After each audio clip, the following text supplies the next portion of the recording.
تو پیغمبر غلطی نہیں کر سکتا، جس کو قرآن نے اپنے الفاظ میں یوں بیان کر رہا ہے وما ضل صاحبکم وما غوا۔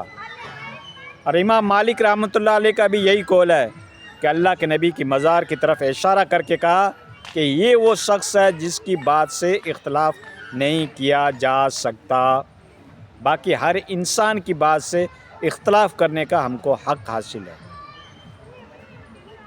یہاں تک کہ خلیفہ دوم حضرت عمر بن خطاب امیر المومنین جو ادھر ارشاد فرماتے ہیں ادھر اللہ کی طرف سے ان کی بات کی تصدیق ہو جاتی ہے، قرآن کی آیات نازل ہوتی ہے، اور جس کے بارے میں اللہ کے نبی نے کہا لو کان بعد نبی کان عمر، اگر میرے بعد اگر کوئی نبی ہوتا تو عمر فاروق ہوتا۔ تو ان خلیفاؤں سے بھی چھوٹی موٹی بھول چوک ہو جاتی ہے کسی مسائل کے اندر، جس طریقے سے عمر فاروق رحمۃ اللہ علیہ کے عمر فاروق رضی اللہ تعالی عنہ کے بارے میں روایت آتی ہے کہ ایک بار وہ مسجد نبوی کے اندر گئے تو حسان بن ثابت جو شاعر اسلام ہیں وہ کچھ اشعار پڑھ رہے تھے، تو عمر فاروق نے اس کی طرف غصے کی نگاہ سے دیکھا تو حسان بن ثابت نے کہا کہ عمر اس طریقے سے کیوں دیکھ رہا ہے، آپ سے بھی بڑی شخصیت اس مسجد کے اندر موجود ہوا کرتی تھی، میں ان کے سامنے بھی یہ اشعار پڑھتا تھا، نعتیہ اشعار پڑھتا تھا۔ تو عمر فاروق نے کہا کیا اس کے اوپر کوئی دلیل ہے؟ تو انہوں نے کہا کہ ابو ہریرہ کو ہی پوچھ لو۔ ابو ہریرہ آپ کے پاس میں بیٹھے ہوئے تھے۔ ابو ہریرہ نے کہا کہ بالکل یہ بات صحیح ہے کہ اللہ کے نبی صلی اللہ علیہ وسلم مسجد نبوی میں ہوتے اور حسان بن ثابت اشعار کہتے، نعتیہ اشعار کہتے، بلکہ اللہ کے نبی نے تو دعا دی کہ یا اللہ روح القدس کے ذریعے سے حسان بن ثابت کی تو مدد فرما، اللہ کے نبی نے دعا دی۔ تو دیکھو بڑے سے بڑے آدمی سے بھی مس ہینڈلنگ ہو جاتی ہے یا مس انڈرسٹینڈنگ ہو جاتی ہے یا بھول چوک ہو جاتی ہے۔ اور عمر فاروق کے بارے میں ایک دوسرا مسئلہ ہے کہ عبداللہ بن عمر سے کوئی صحابی پوچھتا ہے کیا حج تمتع کرنا جائز ہے؟ انہوں نے کہا آپ جائز کی بات کر رہے ہو، یہ تو سنت ہے۔ تو اس نے کہا کہ آپ کے والد صاحب امیر المومنین عمر بن خطاب تو اس سے منع کرتے ہیں، آپ کے باپ منع کرتے ہیں۔ تو کہا میں اپنے باپ کی بات مانوں یا اللہ کے نبی کی بات مانوں؟ اللہ کے نبی تو حج تمتع کرتے تھے۔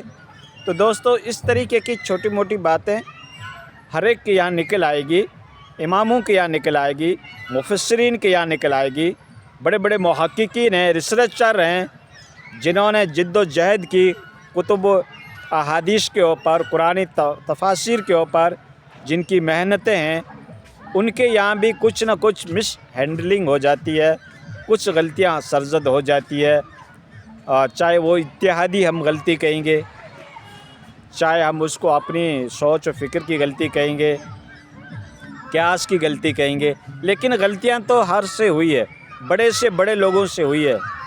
امام ابو حنیفہ رحمۃ اللہ علیہ مدینے کو حرم قرار نہیں دیتے تھے، آپ کا فتویٰ ہے، لیکن آج تمام اجماع امت ہے اس کے اوپر کہ مدینہ بھی حرم ہے۔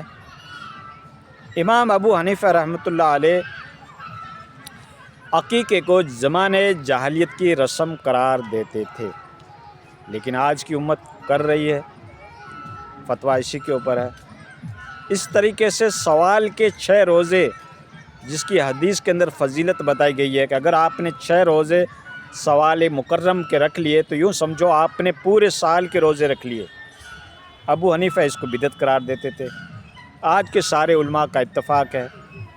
تو دوستو احادیث نبوی جو کمپاؤنڈ فارم کے اندر آج ہمارے پاس موجود ہے، ان اماموں کے پاس وہ احادیث نہیں تھی، وہ ان کے لیے سفر کیا کرتے تھے۔ ایک حدیث کا اگر اس کو معلوم ہوتا کہ فلاں جگہ حدیث ہے، کوفے کے اندر ہے یا بصرے کے اندر ہے یا حجاز کے اندر ہے، تو وہ لوگ سفر کر کے وہاں ایک حدیث کو معلوم کرنے کے لیے جاتے تھے اور سنتے تھے۔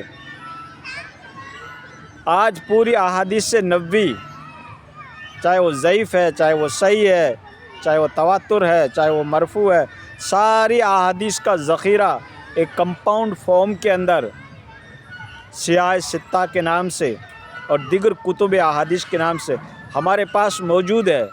ہمارے گھروں کے اندر موجود ہے، ہم نیٹ کے اوپر معلوم کر لیتے ہیں، زمانہ بہت بدل گیا ہے، ٹھیک ہے نا. ہاں تو حدیث معلوم کرنا آج کے دور کے اندر کوئی اتنا مشکل نہیں ہے. ان اماموں کو تو بہت بڑا جد و جہد کرنی پڑتی تھی ایک حدیث کو معلوم کرنے کے لیے. تو دوستو پورا دین جب ہمارے پاس مکمل موجود ہے تو کیوں ہم کسی کے قول کو لے کر، کسی بزرگ کی ٹریڈیشنل کو لے کر، کسی اکابرین کے قول کو لے کر ہم اس کو دلیل بنائیں، اور ہمارے سامنے اگر قرآن اور حدیث کی کوئی پروف مل جائے، کوئی دلائل مل جائے، کوئی ریفریسنس مل جائے، کوئی ارجومنٹ مل جائے تو ہم اس کا کھلا انکار کریں.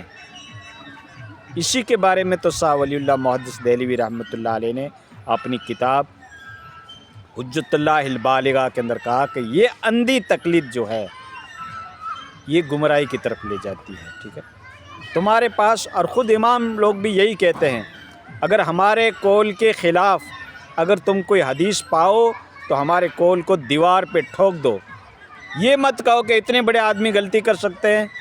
انسان غلطی کا گھر ہے، جس کی پیدائش مٹی کی ہے وہ غلطی کا گھر ہے. بشر جو ہے وہ غلطی کا گھر ہے. بھول چوک تو ہم اس کو بھول چوک ہی کہیں گے.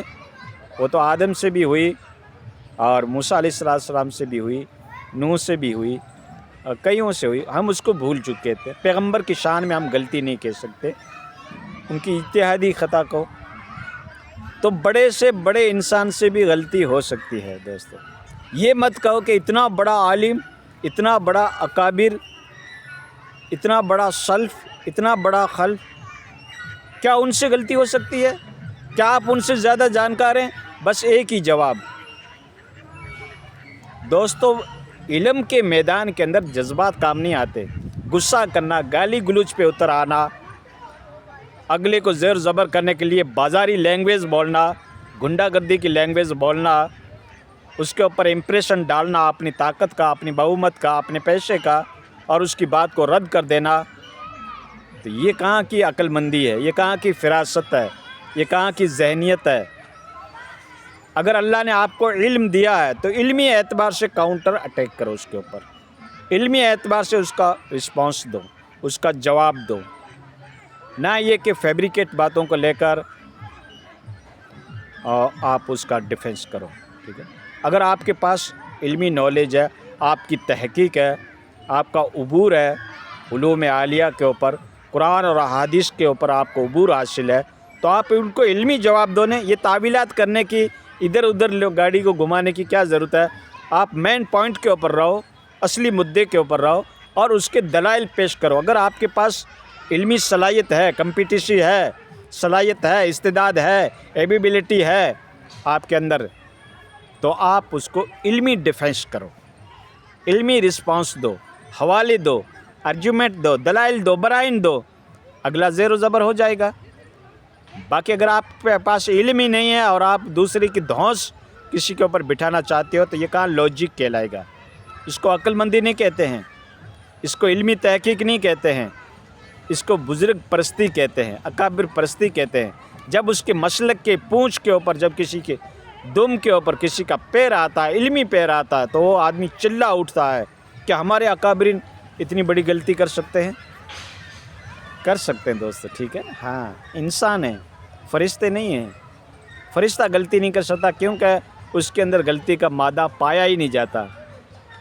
بلکہ انسان چاہے کتنی بگ پرسنالٹی ہو وہ خطا کر سکتا ہے، کتنا بڑا رجال ابکریون ہو غلطی کر سکتا ہے. ٹھیک ہے، غلطی، ہر انسان غلطی کا گھر ہے. اب اس کو اجتہادی غلطی کہہ دو، فہم و فراست کی غلطی کہہ دو، پرسیپشن کی غلطی کہہ دو، ایٹیچیوڈ کی غلطی کہہ دو، نظریات کی کہہ دو، لیکن ہوتی ہے دوستو، ماننا پڑے گا. ٹھیک ہے، ہاں. اور جو آپ کے سامنے کوئی دلیل دے رہا ہے قرآن اور حدیث کی تو اس کو تسلیم کر لیا کرو. قرآن اور حدیث سے اناد کرنا، اس کی بات کو ٹھکرانا، اپنے ایمان کی خیر مناؤ. ٹھیک ہے، ہاں.